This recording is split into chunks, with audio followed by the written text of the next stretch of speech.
Hey guys, Hey how's it going? Welcome to the Hutchinson Fire Station. So today we're going to show you around station number 1 here in Hutchinson, Kansas, guys. It's our newest station. It's brand new. We got some nice trucks here we want to show you to start out with. We got engine 1, we got truck 1. Truck 1's the newest truck in the fleet. It's a 100-foot aerial bucket. It's a very nice piece of equipment. Engine 1's a little bit older, but she's still a good old truck. We also have another new piece of equipment that has not been put into service yet, so you guys will be the first ones to see this. This is what they call the foam commander. What this does is this is for big deal kind of fires, whereas you know you have like a tank farm, something like that. We got basically it's filled with encapsulant and it'll put down a foam blanket anywhere you need one. So as we'll show you around, guys, you see this side of the building is what we call the dirty side. This side of the building is what we call the clean side. All of our gear that's covered in products of combustion has to stay over here or out here. None of it comes in here. And what that does for us, guys, is that's a cancer prevention situation. So if you come with me this way, I'll show you a few more of those pieces that add to that. Down here is what we call our decon bathrooms. So if we go to a fire, we're covered in soot, we're covered in smoke. We come in, we take our gear off. Before we're allowed to come in here, we have to go in here, we shower down, we have scrubs in here. We put those on and then we can come in and change our normal clothes. We keep all that stuff out here. None of it ever crosses this threshold. And I'll come in here and we'll just give you a brief look around, show you what we got. As you'll notice, we got 3 refrigerators, we got 3 cabinets. 3 crews, every crew has their own refrigerator, every crew has their own cabinet. That's the interesting thing about a fire station, guys. You can leave your wallet on that table for 3 weeks and nobody will touch it. But if you put anything in those refrigerators, it's pretty much fair game. In here, if you look this way, we have a nice little row of lazy boys. This TV is after 5 p.m. We can watch some TV. We do things like that. This TV over here, we use this for meetings. If you see the camera on the bottom, we get together with the other stations without leaving our territory, so we still cover the city. So we do training and things like that on this computer, on this TV screen. And this one is just for after 5 o'clock, we can sit down and relax a little bit, watch some TV. And if you look over here, we have our mascot. Just like the state fair, we do the buffalo. What's the story there? Well, the guys liked it and they saw it and they were like, you know what? We know a guy. It was donated by I'd like to thank our friends at Elliott's down the block here for this wonderful buffalo head. So if you guys come down here, we'll show you a nice addition that they built into this station. As we all know, it's 2025, so a lot of stuff's getting done on computers. In the past, we would have one computer set up for the firefighter. Obviously the captains have an office, they do their work in there. But now we have a whole room filled with just studying computers. They can do reports, they can study, take classes. It just really, really opens up the training options for everybody instead of just one person at a time.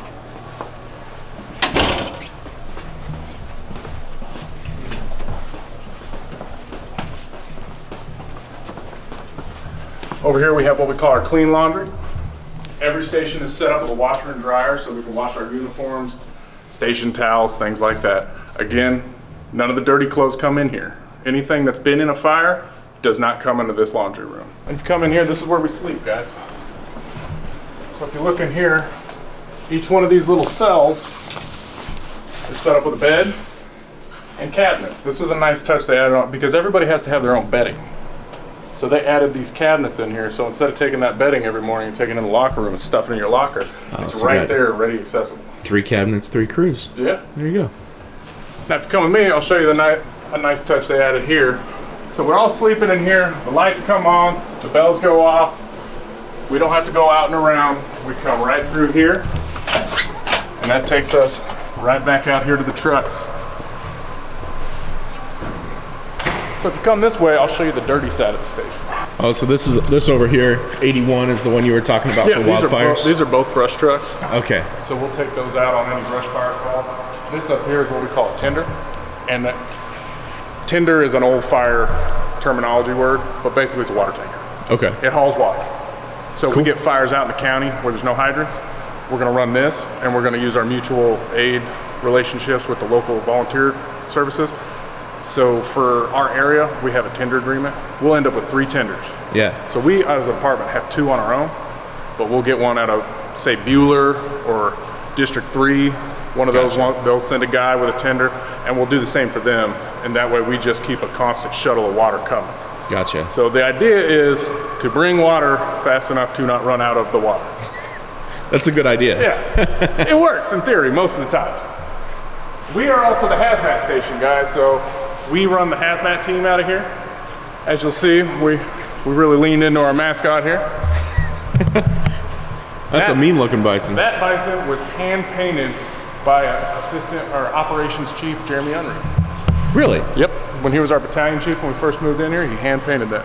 He also, if you look around, a lot of the leather straps were handmade by him. Wow. Yeah. So we look in here. This is what we call the dirty laundry. Okay.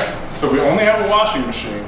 So this will wash your station clothes. You can pull them out once they're clean. You can obviously put them in the dryer on the clean side.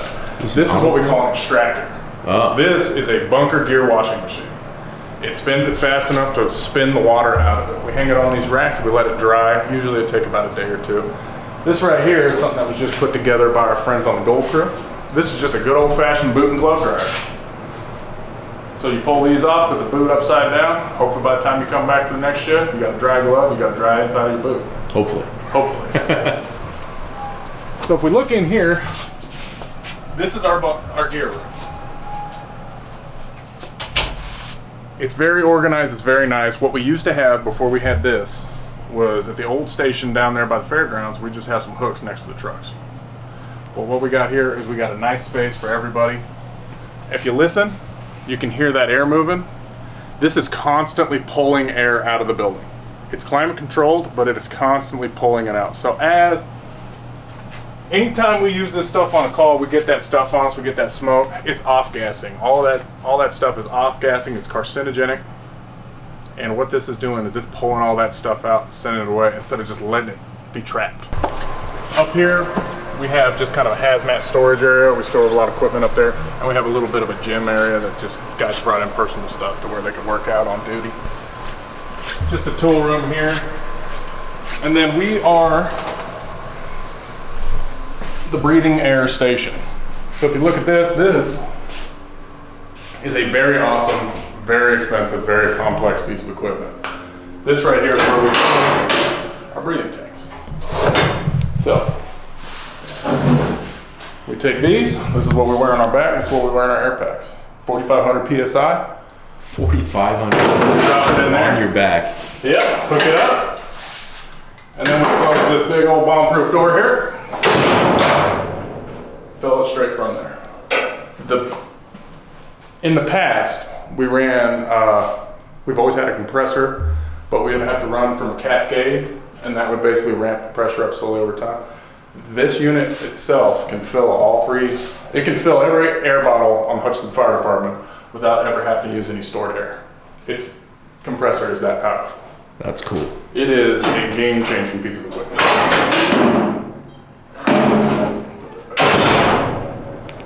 If we come down this way, we'll finish up by showing you. So we have two captains, so we have an office that we share. Each one of us has our own computer. That's where we can plan training. That's where we do our reports. That's where we kind of put the whole thing together.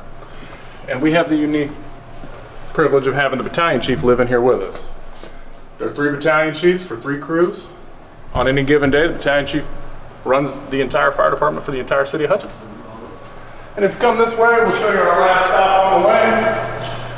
This is just our vestibule, kind of pseudo museum area. There's a little bit of, these are all pictures from the Hutchinson Fire Department over the years. And we also, if anybody remembers the old station on the East Beat, this is an actual fire pole that was in use there.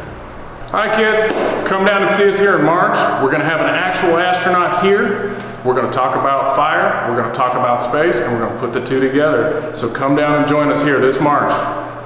Thanks for coming, guys.